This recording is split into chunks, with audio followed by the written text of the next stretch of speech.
നമസ്കാരം. ഹലോ ഡോക്ടറിലേക്ക് സ്വാഗതം. ഇന്ന് ആയുർവേദ ദിനമാണ്. ഇന്ന് നമ്മൾ സംസാരിക്കുന്നത് പ്രമേഹ സങ്കീർണതകളും ആയുർവേദവും എന്ന വിഷയമാണ്. പ്രമേഹം മൂലമുണ്ടാകുന്ന ആരോഗ്യ പ്രശ്നങ്ങൾ നിരവധിയാണ്. കണ്ണ്, വൃക്ക, ഹൃദയം, നാഡി, ത്വക്ക് അങ്ങനെ പല അവയവങ്ങളുടെയും പ്രവർത്തനങ്ങളെ ഇത് തകരാറിലാക്കുന്നു. സ്ട്രോക്ക്, ഹൃദ്രോഗം തുടങ്ങി നിരവധി ആരോഗ്യ പ്രശ്നങ്ങൾക്ക് കാരണമാകുന്നു.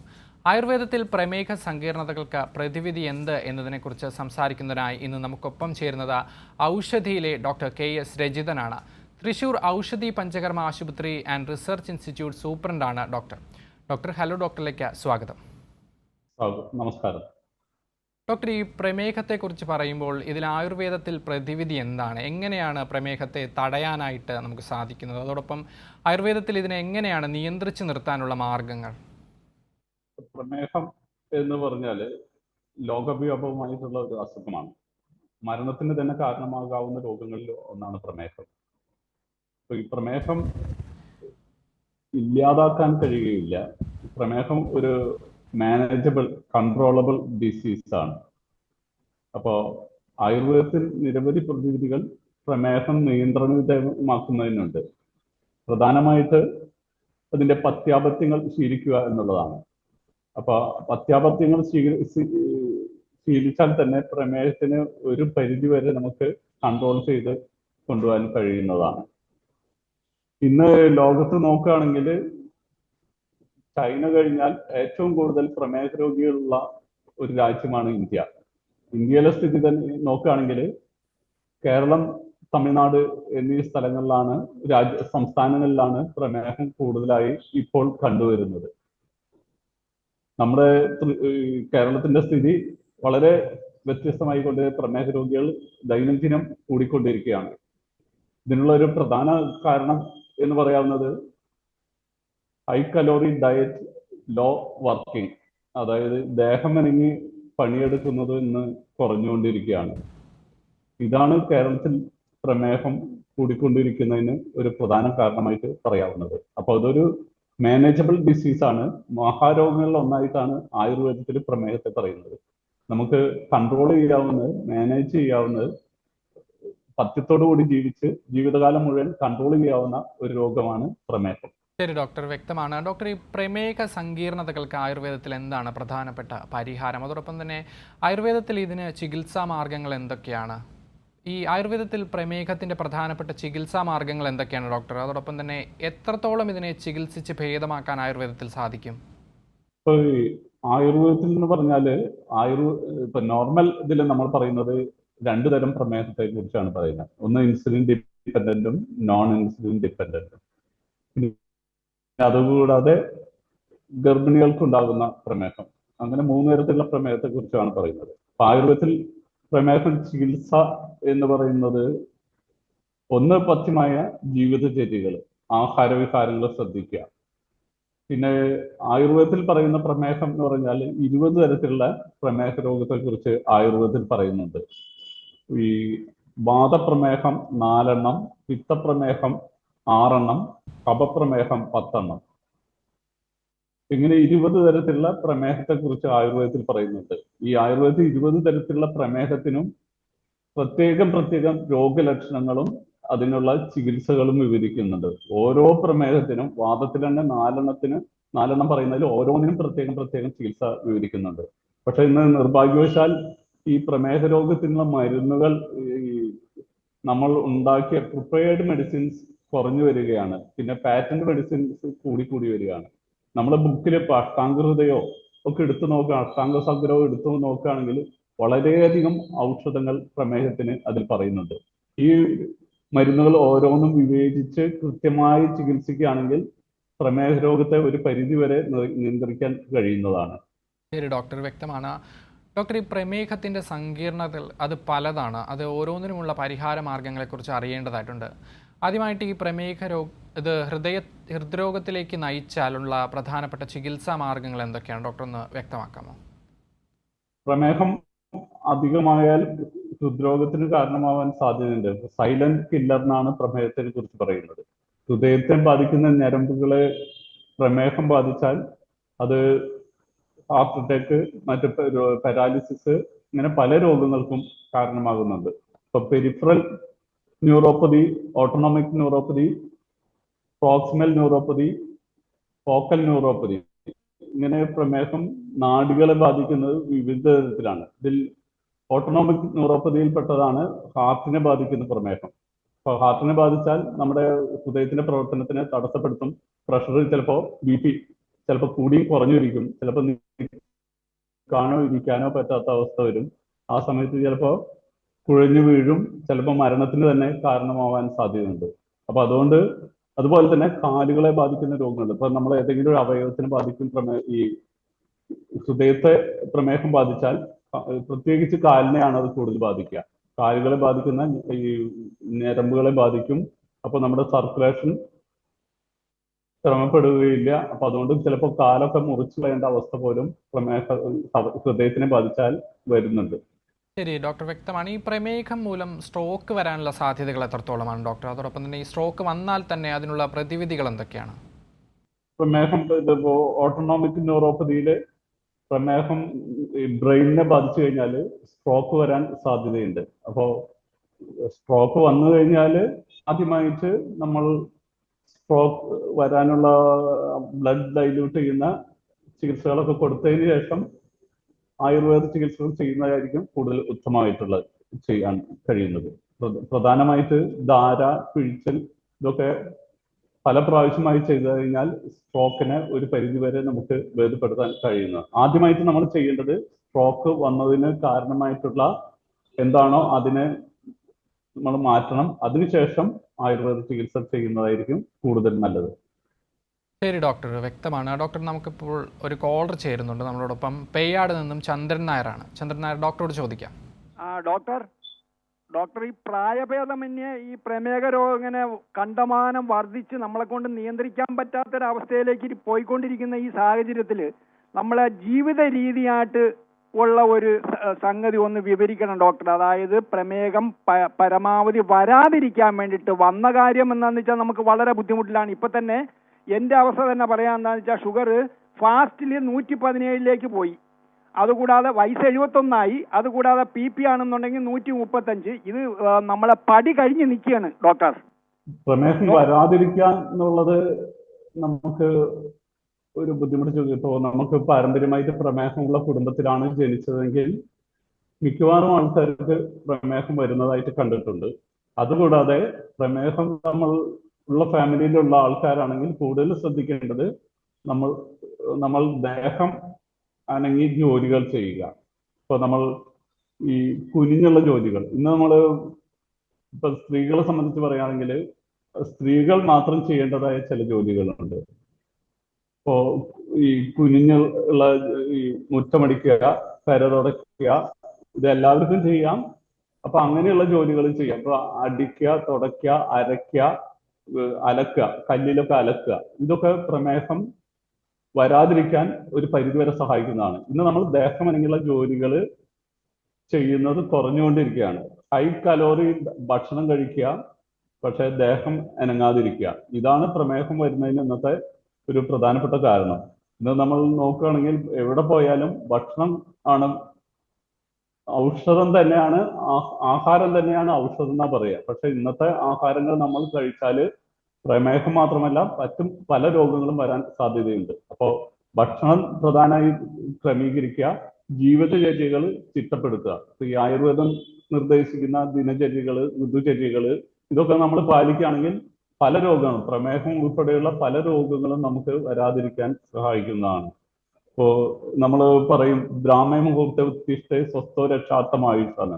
ഇന്ന് ആരാണ് നേരം പുലർന്ന് എണീക്കുന്നത്? രാവിലെ സൂര്യനൊന്നതിന് 1.5 മണിക്കൂർ മുൻപ് എണീക്കുന്ന വലിയവരും ചെറിയവരും കുട്ടികളും ഒക്കെ വളരെ കുറഞ്ഞുകൊണ്ടിരിക്കുകയാണ്. ഇങ്ങനെയുള്ള ആയുർവേദ ദിനചര്യകൾ ഒരു പരിധിവരെ പ്രമേഹം പോലുള്ള രോഗങ്ങൾ വരാതിരിക്കാൻ ഒരു പരിധിവരെ സഹായിക്കുന്നതാണ്. ശരി ഡോക്ടർ, കോളർക്ക് വ്യക്തമാണ്. ഡോക്ടർ, ഈ വൃക്കകളെ എങ്ങനെയാണ് പ്രമേഹം ബാധിക്കുന്നത്? ഒപ്പം തന്നെ വൃക്കകളെ ബാധിച്ചാൽ തന്നെ അതിന് പരിഹാരം എന്തൊക്കെയാണ്? പ്രമേഹം വൃക്കകളെ ബാധിച്ചു കഴിഞ്ഞാൽ ഒരു ഫസ്റ്റ് സ്റ്റേജിലൊക്കെ ആണെങ്കിൽ നമുക്ക് ഒരുവിധം ചികിത്സിച്ച് മാറ്റാവുന്നതാണ്. പക്ഷെ ഒരു ക്രോണിക് സ്റ്റേജിൽ എത്തിക്കഴിഞ്ഞാൽ വളരെ ബുദ്ധിമുട്ടാണ് വൃക്കകൾക്ക് ചികിത്സ ചെയ്യുക എന്നുള്ളത്. ഇപ്പോൾ പ്രമേഹം സാധാരണ വൃക്കകളെ ബാധിക്കുക എന്ന് പറയുന്നത് ഓട്ടോണോമിക് ന്യൂറോപ്പതിയുടെ ഭാഗമായിട്ടാണ് വൃക്കകളെ പ്രമേഹം ബാധിക്കുന്നത്. അപ്പൊ വൃക്കകളെ ബാധിച്ചു കഴിഞ്ഞാൽ ഉണ്ടാവുന്ന ലക്ഷണങ്ങൾ ഒന്നുമില്ലെങ്കിൽ മൂത്രം പോകാതിരിക്കുക, അല്ലെങ്കിൽ അധികമായി മൂത്രം പോവുക, ശരീരം വീർത്ത് കെട്ടുക, ഇങ്ങനെയുള്ള അവസ്ഥകളൊക്കെ ഉണ്ടാവും. അപ്പൊ അതിന് പ്രധാനമായിട്ട് ചെയ്യേണ്ടത് നമ്മൾ പ്രമേഹത്തിന്റെ പഥ്യാപഥ്യങ്ങൾ മുൻപേ തന്നെ, പ്രമേഹം വരുമ്പോൾ, എൻ്റെ ഒരു അഭിപ്രായം പറയുകയാണെങ്കിൽ പ്രമേഹം വരുമ്പോൾ തന്നെ നമ്മൾ ആയുർവേദ മരുന്നുകൾ ശീലിക്കണം. അതുകൊണ്ട് പ്രമേഹത്തിന്റെ അളവ്, അതായത് ശരീരത്തിലെ ഷുഗറിന്റെ അളവ് കുറഞ്ഞില്ലെങ്കിലും മറ്റു രോഗങ്ങളെ ഇല്ലാതാക്കാൻ സഹായിക്കുന്നതാണ്. ഇപ്പൊ ഒരു പഠനത്തിൽ നിന്നും മനസ്സിലാക്കാൻ കഴിഞ്ഞത് ശുദ്ധമായ മഞ്ഞൾ ദിവസവും കഴിച്ചു കഴിഞ്ഞാൽ പ്രമേഹം കിഡ്നിയെ ബാധിക്കില്ല എന്നാണ്. മിക്കവാറും ആയുർവേദ ഔഷധങ്ങളിലൊക്കെ മഞ്ഞൾ ചേർത്തിട്ടുള്ള ഔഷധങ്ങളാണ് ഉള്ളത്. അപ്പോൾ പ്രമേഹ രോഗികൾ മഞ്ഞൾ ചേർത്തുള്ള പ്രിപ്പറേഷൻസ് ദിവസവും കഴിക്കുന്നത് കിഡ്നിയെ പ്രമേഹം ബാധിക്കാതിരിക്കാൻ സഹായിക്കുന്നതാണ്. ഡോക്ടർ വ്യക്തമാണ്. ഡോക്ടർ, നമ്മളോടൊപ്പം ഒരു കോളർ കൂടി ചേരുന്നുണ്ട്. മഞ്ചേരിയിൽ നിന്നും മുഹമ്മദാണ്. മുഹമ്മദ് ഡോക്ടറിനോട് ചോദിക്കാം.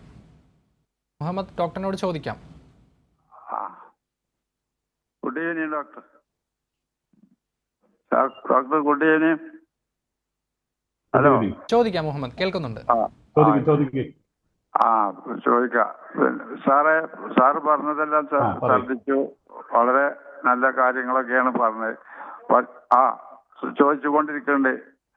സാറ് പറഞ്ഞതെല്ലാം കേട്ടു. വളരെ നല്ല കാര്യങ്ങളാണ്. അപ്പോ അതില് വേറൊരു പ്രശ്നം ഉള്ളത് എന്താ വെച്ചാൽ, ഈ എല്ലാ ആശുപത്രികളിലും പ്രമേഹത്തിന് വേണ്ടിയിട്ട് വേറൊരു സെക്ഷൻ തന്നെ തിരിച്ചു വെച്ചിരിക്കുകയാണ്. അപ്പോ ആ സെക്ഷൻ തിരിച്ചു വെച്ച് അവിടെ പ്രമേഹത്തിനുള്ള ഡോക്ടർമാരെല്ലാം വന്നുകൊണ്ടിരിക്കുകയാണ്. അപ്പോ ഒരു ഡോക്ടറെ ഇല്ലാതെ ഒരാൾക്ക് ജീവിക്കാൻ പറ്റാത്ത ഒരു പരിസ്ഥിതി ആയിട്ടുണ്ട്. അതായത് ഡോക്ടർ സേവനം.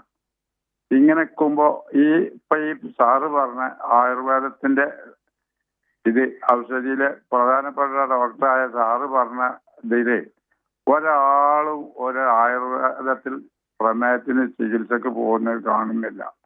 എന്തുകൊണ്ടാണ് അത് എന്നുള്ളതാണ്. ഇപ്പൊ ഞാനും അതിൽപ്പെട്ട ഒരാളാണ്.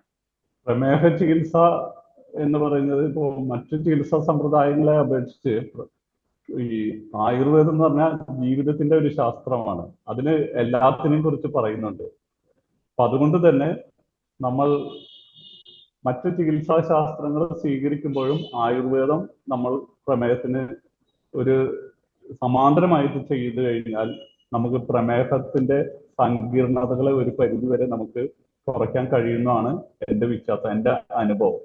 ഇപ്പോ ഔഷധിയിൽ കുറെ പേര് പ്രമേഹം, ഒരുവിധം ഇപ്പൊ 10 പേര് വന്നാല് 5 പേരും പ്രമേഹോ അല്ലെങ്കിൽ അതിന്റെ സൈഡ് എഫക്റ്റ് ഉള്ളവരാണ് ഇപ്പോൾ കാണാൻ കഴിയുന്നത്. ഡോക്ടറെ, ഏറ്റവും അധികം ആളുകൾ കണ്ടുവരുന്ന ഒരു പ്രശ്നമാണ് ഈ പ്രമേഹം കണ്ണിനെ ബാധിക്കുന്ന ഒരു അവസ്ഥ. ഇതിന് എന്താണ് പ്രതിവിധി? ഈ പ്രമേഹം കണ്ണിനെ ബാധിക്കുന്നത് ഫോക്കൽ ന്യൂറോപ്പതിയുടെ ഭാഗമായിട്ടാണ്.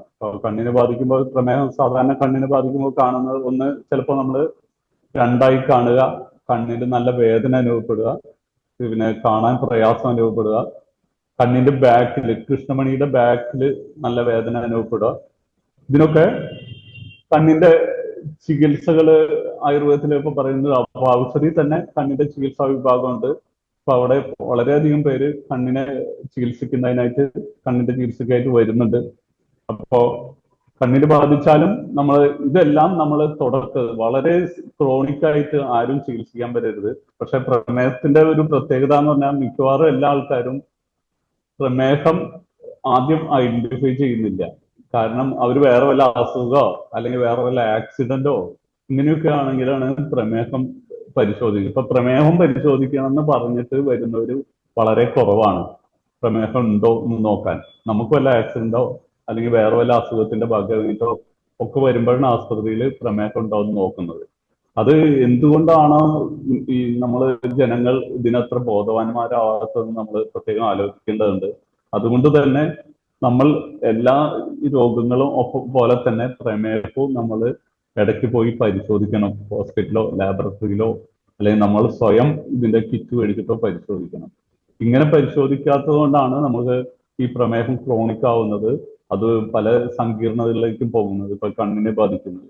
അപ്പൊ ഇതിന് ആയുർവേദ ചികിത്സകളുണ്ട്. ഫലപ്രദമായ ചികിത്സകൾ കേരളത്തിലെ വിവിധ ഭാഗങ്ങളിൽ പ്രമേഹം ആയുർവേദത്തിനെ ബാധിച്ച വരുന്ന ചികിത്സകൾ ചെയ്യുന്നുണ്ട്.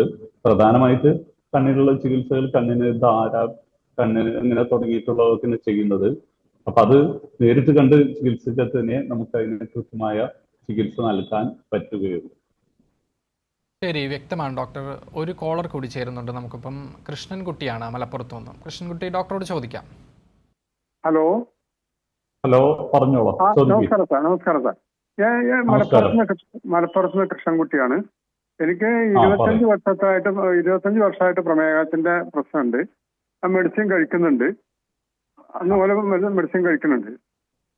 അപ്പൊ എനിക്ക് ഇപ്പൊ പ്രശ്നം എന്താ വെച്ചാല്, രാത്രി സമയങ്ങളിൽ 3-4 തവണ മൂത്രം ഒഴിക്കും. പകല് 1-2 തവണയാണ് മൂത്രം ഉണ്ടാവുള്ളൂ. അപ്പൊ സാധാരണ വരിക അത് പ്രോസ്ട്രേറ്റ്, ഈ പ്രമേഹത്തോടനുബന്ധമായിട്ട് തന്നെയും പിന്നെ പ്രായമായാലും പ്രോസ്ട്രേറ്റിന് വീക്കം വരും. അങ്ങനെയാണ് സാധാരണ രാത്രിയുമായിട്ട് മൂത്രമൊഴിക്കാൻ എണീക്കുക. പ്രമേഹത്തിന്റെ ഭാഗമായിട്ടാണെങ്കിൽ പകലും കൂടി എപ്പോഴും, ഇപ്പൊ പ്രമേഹം കൂടുതൽ, ഷുഗറിന്റെ അളവ് കൂടുതലാണെങ്കിൽ നമ്മൾ ഇടയ്ക്കിടയ്ക്ക് മൂത്രമൊഴിക്കാൻ പോകും. പിന്നെ ശരീരം ക്ഷീണിക്കും, പിന്നെ ശരീരത്തിന് രൂക്ഷഗന്ധം ഉണ്ടാവും. പിന്നെ മൂത്രം ഒഴിച്ചു കൊടുത്ത് നമ്മൾ പുറത്താണ് മൂത്രം ഒഴിക്കുന്നുണ്ടെങ്കിൽ അവിടെ ഉറുമ്പ് വരും. അപ്പൊ പ്രമേഹം കൂടുതലുണ്ടെങ്കിൽ ഇങ്ങനെ ഇടയ്ക്കിടയ്ക്ക് മൂത്രം ഒഴിക്കും. അല്ലാത്തത് രാത്രി 2-3-4 പ്രാവശ്യമൊക്കെ എണീക്കുന്നത് സാധാരണ വരുന്നത് പ്രോസ്ട്രേറ്റ് ഗ്രന്ഥിയുടെ വീക്കം കൊണ്ടാണ്. അത് നമ്മളൊരു ഈ സ്കാൻ ചെയ്യുന്ന സ്ഥലത്ത് ഒരു അൾട്രാസൗണ്ട് സ്കാൻ ചെയ്ത് നോക്കിയാൽ കൃത്യമായിട്ട് നമുക്കത് മനസ്സിലാക്കാൻ കഴിയും. അതിനുശേഷം നമ്മൾ വേണ്ട ചികിത്സ ചെയ്താൽ മതി. ശരി ഡോക്ടർ, വ്യക്തമാണ് കോളർക്ക്. ഡോക്ടർ, ഈ നാഡീവ്യൂഹത്തെ പ്രമേഹം ബാധിച്ചാൽ ഉണ്ടാകുന്ന ഒരു അവസ്ഥ, ആ അവസ്ഥയിലേക്ക് പോയി കഴിഞ്ഞാലുള്ള ചികിത്സാ രീതി എന്തൊക്കെയാണ്? നാഡീവ്യൂഹത്തെ ബാധിക്കുന്നത് 4 തരത്തിലാണ്. ഞാൻ നേരത്തെ പറഞ്ഞു, proximal peripheral neuropathy, autonomic neuropathy, proximal neuropathy, focal neuropathy. പിന്നെ ഒരെണ്ണം പറയുന്നത് നെർവ് ട്രാൻസ്പെറന്റ് എന്നാണ്. അപ്പൊ ഇങ്ങനെ 4 തരത്തിലുള്ള ന്യൂറോപ്പതിയാണ് പ്രധാനമായിട്ടുള്ളത്. പെരിഫറൽ ന്യൂറോപ്പതി പ്രധാനമായിട്ടും കൈകളെയും ബാധിക്കുന്നത്. നമ്മൾ ചില പ്രമേഹ രോഗികളെ പറയും, കാല് തരിപ്പാണ്, കാല് നിലത്ത് കുത്തിയാൽ അറിയുന്നില്ല, വെള്ളത്തിൽ ചവിട്ടിയ പോലെ തോന്നുന്നു, ചെരുപ്പിട്ട ഊരിപ്പോകുന്നു, പിന്നെ കുത്തി നോവ് അനുഭവപ്പെടുന്നു. ഇതൊക്കെ പെരിഫറൽ ന്യൂറോപ്പതി, നെർവിനെ ബാധിക്കുന്ന, കാലിലേക്കുള്ള നെർവുകളെ ബാധിക്കുമ്പോഴാണ് പ്രധാനമായിട്ടുണ്ടാകുന്നത്. കാലുകളെയും കൈകളെയും പെരിഫറൽ ന്യൂറോപ്പതി ബാധിക്കുന്നുണ്ടെങ്കിലും പ്രധാനമായിട്ടും കാലുകളെയാണ് ആദ്യമായിട്ട് ബാധിക്കുന്നത്. ഇതുകൊണ്ടാണ് ചിലപ്പോൾ കാലുമേൽ തന്നെ നമ്മൾ മുറിഞ്ഞാൽ പോലും അറിയില്ല, രക്തം പോയിക്കൊണ്ടിരുന്നാലും വേറെ ആൾക്കാർ പറഞ്ഞാൽ ചിലപ്പോൾ നമുക്ക് അറിയുള്ളൂ. രക്തം ഇങ്ങനെ പോയിക്കൊണ്ടിരിക്കും, ആൾക്ക് വേദനയും അറിയില്ല, ഈ രക്തം പോകണ്ടെന്നും അറിയില്ല, മറ്റുള്ളവർ പറഞ്ഞാലേ അറിയുള്ളൂ. അപ്പൊ അതാണ് പെരിഫറൽ ന്യൂറോപ്പതി കാലിനെ ബാധിച്ചാൽ ഉണ്ടാവുന്നത്. പിന്നെ മറ്റൊന്ന് ഓട്ടോണോമിക് ന്യൂറോപ്പതി എന്നുള്ളതാണ്. ഈ ന്യൂറോപ്പതി എന്ന് പറയുന്നത് പ്രധാനമായിട്ടും ബ്രെയിൻ, ഹാർട്ട്, ലങ്സ്, കിഡ്നി, ആമാശയം, ജനനേന്ദ്രിയങ്ങൾ, ഇതിനൊക്കെയാണ് പ്രധാനമായിട്ടും ബാധിക്കുന്നത്. അപ്പൊ അതിനെയൊക്കെ ബാധിച്ച അതിൻ്റെതായ പെരിഫറൽ ന്യൂറോപ്പതി, ഓട്ടോണോമിക് ന്യൂറോപ്പതി ബ്രെയിനിനെ ബാധിച്ചാൽ നമുക്ക് അൽഷിമേഴ്സ്, ഇങ്ങനെ പലതരത്തിലുള്ള, ചിലപ്പോൾ പാരാലിസിസ് ഉണ്ടാവും, ഇങ്ങനെ പലതരത്തിലുള്ള രോഗങ്ങൾ ഉണ്ടാവും. അപ്പൊ അങ്ങനെ ഓരോ ഇതുണ്ടാവും. പിന്നെ പ്രോക്സിമൽ ന്യൂറോപ്പതി എന്ന് പറഞ്ഞാൽ പ്രധാനമായിട്ടും അരക്കെട്ട്, തുടകളെ ഇതിനെ ബാധിക്കുന്നത്. ഫോക്കൽ ന്യൂറോപ്പതി എന്നുള്ളത് പ്രധാനമായിട്ടും ബാധിക്കുന്നത് കണ്ണുകളെയും അതുമായിട്ട് ബന്ധപ്പെട്ട ഭാഗങ്ങളെയാണ്. പിന്നെ ഇങ്ങനെയാണ് പ്രധാനമായിട്ട് 4 ന്യൂറോപ്പതികൾ മനുഷ്യ ശരീരത്തെ ബാധിക്കുന്നത്. ഇത് പ്രമേഹമുള്ളവർക്കാണെങ്കിൽ വേഗത്തിൽ എല്ലാ നെർവുകളെയും ബാധിക്കും. പ്രധാനമായിട്ടും ന്യൂറോപ്പതി വരാനുള്ള കാരണം പ്രമേഹം കൃത്യമായി കണ്ടുപിടിക്കാതിരിക്കുക, പ്രമേഹത്തിന് കൃത്യമായ ചികിത്സ ലഭ്യമാകാതിരിക്കുക, പ്രമേഹത്തിന് ദീർഘകാലമായിട്ടും ചികിത്സിക്കാതിരിക്കുക, ഇതൊക്കെയാണ് പ്രമേഹം ഞരമ്പുകളെ ബാധിക്കാനുള്ള പ്രധാനപ്പെട്ട കാരണങ്ങൾ. ഈ ഞരമ്പുകളെ ബാധിച്ചു കഴിഞ്ഞാൽ ഓരോ നെർവും ഏത് നെർവിനാണ് കൂടുതൽ ബാധിക്കുന്നതെന്ന് വെച്ചാൽ ആ നെർവിനെ വീക്കായി തീർക്കും. അപ്പോൾ പലതരത്തിലുള്ള അസുഖങ്ങൾ വരും. ഇപ്പൊ ആമാശയത്തിനെ ബാധിച്ചു കഴിഞ്ഞാൽ നമ്മൾ ചിലപ്പോൾ പറഞ്ഞത് ഭക്ഷണം കഴിച്ചാൽ കുറച്ച് പോവും, കുറച്ച് പോവാതിരിക്കും. ആമാശയത്തിൽ നിന്ന് കുടലിലേക്ക് ഈ ദഹിക്കാതെ പോവുക, ദഹിച്ചു പോവുക, മുഴുവനായിട്ട് പോവാതിരിക്കുക, ഇങ്ങനെ വരും. ഇതേമാതിരി ഓരോ അവയവത്തിനും ബാധിച്ചാൽ അതിൻ്റെതായ ലക്ഷണങ്ങൾ ഉണ്ടാവും. ഇപ്പൊ അങ്ങനെ പലതരത്തിലും പല അവയവങ്ങളെ ബാധിച്ചാലും പലതരത്തിലുള്ള ലക്ഷണങ്ങളാണ് ന്യൂറോപ്പതി കാണിക്കുന്നത്. അപ്പൊ ഇതിനൊക്കെയുള്ള ഒരു ചികിത്സ എന്ന് പറയുന്നത് ഈ നെർവിനെ ബാധിക്കാതിരിക്കാൻ നമ്മൾ പ്രധാനമായിട്ടും ചെയ്യേണ്ടത് ആയുർവേദ രീതിയിലുള്ള പഞ്ചകർമ്മ ചികിത്സകള്, പിഴിച്ചില്, ധാര, ഇതൊക്കെ മറ്റ് ചികിത്സകളും നമ്മൾ ചെയ്യുന്നുണ്ടെങ്കിലും അതിന്റെ ഒപ്പം ഇതൊക്കെ ചെയ്തു കഴിഞ്ഞാൽ നമുക്ക് ദീർഘകാലം പ്രമേഹത്തിനെ ഒരു തടഞ്ഞു നിർത്താൻ കഴിയും, കൺട്രോൾ ചെയ്ത് നിർത്താൻ കഴിയും. പലർക്കും ഒരു സംശയമുണ്ട്, മറ്റ് ചികിത്സകൾക്കൊപ്പം ആയുർവേദ ചികിത്സ ചെയ്യാൻ പറ്റുമെന്നുള്ളത്. അത് തെറ്റായൊരു ധാരണയാണ്. ഏത് ചികിത്സ ചെയ്താലും അതിന്റെ ഒപ്പം തന്നെ ആയുർവേദ ചികിത്സകൾ ചെയ്യാം. ഇതേമാതിരിയുള്ള ചികിത്സാ സമ്പ്രദായം മറ്റൊരു ചികിത്സാ സമ്പ്രദായങ്ങളിലും ഇല്ല എന്നുള്ളത് കൊണ്ട് ആയുർവേദം നമ്മൾ പ്രത്യേകം ചികിത്സയ്ക്കായി തിരഞ്ഞെടുക്കേണ്ടതാണ്. ശരി ഡോക്ടർ, വ്യക്തമാണ്. ഡോക്ടർ, നമ്മളോടൊപ്പം ഒരു കോളർ കൂടി ചേരുന്നുണ്ട്. കോട്ടയത്ത് നിന്നും ത്രേസ്യാമയാണ്. ത്രേസ്യാമ, ഡോക്ടറോട് ചോദിക്കാം. Hello doctor, good afternoon. Good afternoon. ഞാനൊരു ഷുഗർ പേഷ്യന്റ് ആണ്. ഞാനൊരു ഷുഗർ പേഷ്യന്റ് ആണ്. കുറച്ച് വർഷങ്ങളായി. എത്ര വർഷമായി? ഒരു 10-20 വർഷമായി. 20 വർഷമായി. 20 വർഷമായി. ഞാൻ ഇപ്പം പിന്നെ കൺട്രോൾ ചെയ്യുന്നില്ല. ഗുളിക കഴിക്കുന്നുണ്ട്. രാവിലെ ഉച്ചയ്ക്കും വൈകിട്ടും ഒരു ഗുളിക, പിന്നെ രാവിലെ ഒരെണ്ണം വൈകിട്ട് ഒരെണ്ണം, അങ്ങനെ ഒരു ദിവസം 5 ഗുളിക കഴിക്കുന്നുണ്ട്. ഡോക്ടറെ കണ്ട് വാങ്ങിച്ചതാണ് കഴിക്കുന്നത്. പക്ഷെ ഇപ്പൊ ഇച്ചിരി ഉണ്ട്, ഷുഗർ ഉണ്ട്. അത് കൺട്രോൾ അങ്ങോട്ട് ആകുന്നില്ല. അതിന് എന്താണ് ശ്രദ്ധിക്കേണ്ടത്? എന്തൊക്കെ ഭക്ഷണം കഴിക്കണം എന്നൊന്ന് പറഞ്ഞുതരാം. നമ്മള് പ്രമേഹ രോഗികൾ പ്രധാനമായിട്ട് ഭക്ഷണം കഴിക്കേണ്ടപ്പോൾ ശ്രദ്ധിക്കേണ്ട കാര്യം ഡിവൈഡ് ചെയ്ത് കഴിക്കണം. ഇപ്പൊ നമ്മൾ ഇഡ്ഡലി കഴിക്കാണെന്ന് വിചാരിക്കാം. ഇപ്പൊ 5 ഇഡ്ഡലി രാവിലെ കഴിക്കുന്നുണ്ടെങ്കിൽ അതിനെ ഡിവൈഡ് ചെയ്ത് കഴിക്കാം. അതേമാതിരി ഉച്ചക്കലത്തെ ഭക്ഷണം ഡിവൈഡ് ചെയ്ത് കഴിക്കാം. അപ്പൊ നമ്മുടെ ഇൻസുലിൻ പ്രൊഡ്യൂസ് ചെയ്യുന്നതിന് അധികം ഒരു കൂടുതൽ ശക്തി കൊടുക്കേണ്ട കാര്യമില്ല. അപ്പൊ കുറേശ്ശെ ഇൻസുലിൻ വരും. ആ ഇൻസുലിൻ നമ്മളെ ദഹിപ്പിക്കും, വേഗത്തിൽ ദഹിപ്പിക്കും. പിന്നെ ഭക്ഷണം നമുക്ക് അറിയാലോ ഏതൊക്കെ ഭക്ഷണം കഴിക്കണം എന്നുള്ളത്. അപ്പോ അരിയും ഗോതമ്പും കഴിയുന്നതും കുറയ്ക്കുക അല്ലെങ്കിൽ ഒഴിവാക്കുക. കാർബോഹൈഡ്രേറ്റ് പൂർണ്ണമായിട്ടും നമ്മൾ ഒഴിവാക്കരുത്. ഇപ്പൊ മറ്റു പല ചികിത്സാ സമ്പ്രദായങ്ങളും മുഴുവൻ കാർബോഹൈഡ്രേറ്റ് ഒഴിവാക്കണം എന്ന് പറയും. അത് ചെയ്യാൻ പാടില്ല, നമ്മൾ വളരെ വീക്കായി പോകും. അപ്പൊ ഒരു നേരം കുറച്ച് കാർബോഹൈഡ്രേറ്റ് കഴിക്കുക. പിന്നെ മില്ലറ്റ്സ്, ചെറുധാന്യങ്ങൾ നമ്മൾ പ്രധാനമായിട്ട് കോഡോ മില്ലറ്റ്, അതിലാകുമ്പോൾ ഫൈബർ കണ്ടന്റ് കൂടുതലാണ്. അപ്പൊ അത് നമ്മൾ കൂടുതലായിട്ട് ഉപയോഗിക്കുക ഭക്ഷണത്തിന്റെ ആവശ്യങ്ങൾക്കായിട്ട്. പിന്നെ നമ്മൾ പ്രധാനമായിട്ട് ശ്രദ്ധിക്കേണ്ട പഴങ്ങൾ എന്ന് പറയുന്നത് ഏത്തക്ക, അതായത് നേന്ത്രപ്പഴം, അതേമാതിരി പഴുത്ത ചക്ക, പഴുത്ത മാങ്ങ, ഇതൊക്കെ നമ്മൾ സാധാരണ എല്ലാവരും കേരളീയരൊക്കെ ഉപയോഗിക്കുന്നതാണ്. അത് വളരെ കുറയ്ക്കുക. പുളിയുള്ള പഴങ്ങൾ കൂടുതൽ ഉപയോഗിക്കാം. പിന്നെ അപ്പൊ അങ്ങനെ നമ്മൾ കൂടുതൽ ശ്രദ്ധിക്കേണ്ട കാര്യങ്ങൾ. അപ്പൊ അതുകൊണ്ട് ഭക്ഷണം ഒരു പ്രധാനമാണ്. വിശപ്പ് അധികമാണ്. വിശപ്പ് ഉണ്ടെങ്കിൽ, പ്രമേഹ രോഗിക്ക് വിശപ്പ് കൂടുതലാണെങ്കിൽ ഗ്ലൈസിമിക് ലോഡും ഗ്ലൈസിമിക് ഇൻഡെക്സും കുറഞ്ഞ ഭക്ഷണങ്ങൾ കൂടുതൽ കഴിക്കാം. നേരത്തെ ഞാൻ പറഞ്ഞു ഈ മില്ലറ്റ് കൂടുതൽ കഴിക്കാൻ. അതുമാതിരി തന്നെ പച്ച മത്തങ്ങ, തക്കാളി, ഇതൊക്കെ ഗ്ലൈസിമിക് ലോഡും ഗ്ലൈസിമിക് ഇൻഡെക്സും കുറവ്. അതായത് പ്രമേഹം നമ്മൾ കഴിക്കുന്ന ആഹാരം ദഹിച്ചു കഴിഞ്ഞാൽ രക്തത്തിലേക്ക് വലിച്ചെടുക്കുന്നതിന്റെ അളവ് വളരെ കുറവുള്ള ഭക്ഷണങ്ങൾ കൂടുതലായിട്ട് ഉപയോഗിക്കാം. വിശപ്പ് കൂടുതലുണ്ടെങ്കിൽ ഇതേമാതിരി നേരത്തെ പറഞ്ഞ പോലെ ഡിവൈഡ് ചെയ്ത് കഴിക്കാം. പിന്നെ ഈ വേഗത്തിൽ ദഹിക്കുന്ന ഭക്ഷണങ്ങൾ കൂടുതൽ കഴിക്കാതിരിക്കാം. ഇഡ്ഡലിയും പുഴുങ്ങിയ സ്റ്റീംഡ് ആയിട്ടുള്ള ഫുഡൊക്കെ കഴിക്കുമ്പോൾ നമുക്ക് വേഗത്തിൽ വിശപ്പ് വരും. അപ്പൊ വിശപ്പിനെ കുറയ്ക്കാവുന്ന രീതിയിൽ റോ ഫുഡ്സ് കൂടുതൽ ഉപയോഗിക്കുക. രാവിലെ നമ്മൾ ഒരു പച്ച പേരക്കയുടെ ഗ്ലൈസിമിക് ലോഡും ഗ്ലൈസിമിക് ഇൻഡെക്സും ഒക്കെ കുറവാണ്. ഈ പേരക്ക ഒരെണ്ണം ദിവസം രാവിലെ ഭക്ഷണത്തിന്, അല്ലെങ്കിൽ ഒരു കുക്കുംബർ ഭക്ഷണത്തിന് മുന്നേ കഴിക്കുക. ഇതൊക്കെ, അതല്ലെങ്കിൽ തക്കാളി ബോയിൽ ചെയ്തിട്ടോ അല്ലാതെ തക്കാളി കഴിക്കുക. ഇതിന്റെയൊക്കെ ഗ്ലൈസിമിക് ഇൻഡെക്സും ഗ്ലൈസിമിക് ലോഡും ഒക്കെ കുറവാണ്. അപ്പൊ വിശപ്പുള്ളപ്പോ അങ്ങനെയുള്ള ആഹാരങ്ങൾ നമ്മൾ കൂടുതലായിട്ട് കഴിക്കുക. ശരി ഡോക്ടർ, വ്യക്തമാണ് കോളർക്ക്. ഡോക്ടർ, ഈ ഓർമ്മ പ്രശ്നങ്ങൾക്കും മാനസിക പ്രശ്നങ്ങൾക്കുമൊക്കെ പ്രമേഹം ആക്കം കൂട്ടുന്നുണ്ടോ? അതേക്കുറിച്ച് വ്യക്തമാക്കണം. ഈ ഓർമ്മക്കുറവ് ഇന്ന് പ്രമേഹം അതായത് ബ്രെയിനിനെ ബാധിക്കുമ്പോൾ ഉള്ളതാണ് ഈ ഓർമ്മക്കുറവ് അല്ലാത്തവർക്ക് ഇന്നത്തെ കാലത്ത് കൂടുതൽ ചിന്തിക്കുക, കൂടുതൽ കാര്യങ്ങളിൽ ഇടപെടുക എന്നുള്ളതുകൊണ്ട് ഓർമ്മക്കുറവ് ഒരു സാധാരണ സംഭവമായി മാറിയിരിക്കുകയാണ്. അപ്പൊ പ്രമേഹ രോഗികൾ ഓർമ്മക്കുറവ് വന്നു കഴിഞ്ഞാല് പ്രധാനമായിട്ട് നമ്മൾ അതിന് ധാരയൊക്കെ ചെയ്യാറ്. പിന്നെ അതുപോലെ തന്നെ ഓർമ്മ ഉണ്ടാവാനുള്ള ചില ചെടികൾ, ബ്രഹ്മി, വയമ്പ്, ശംഖുപുഷ്പം ഇതൊക്കെ കൂടുതൽ ഉപയോഗിക്കാൻ പറയും. ശരി ഡോക്ടർ, സമയപരിധി മൂലം ഇടപെടുകയാണ്. ഇന്ന് നമ്മൾ സംസാരിച്ചത് പ്രമേഹവും ആയുർവേദവും എന്ന വിഷയമാണ്. നമുക്കൊപ്പം ചേർന്നത് ഔഷധിയിലെ ഡോക്ടർ KS രജിതനാണ്. ഡോക്ടർ നമ്മളോടൊപ്പം ചേർന്നതിന് നന്ദി. ഹലോ ഡോക്ടർ പൂർണ്ണമാകുന്നു.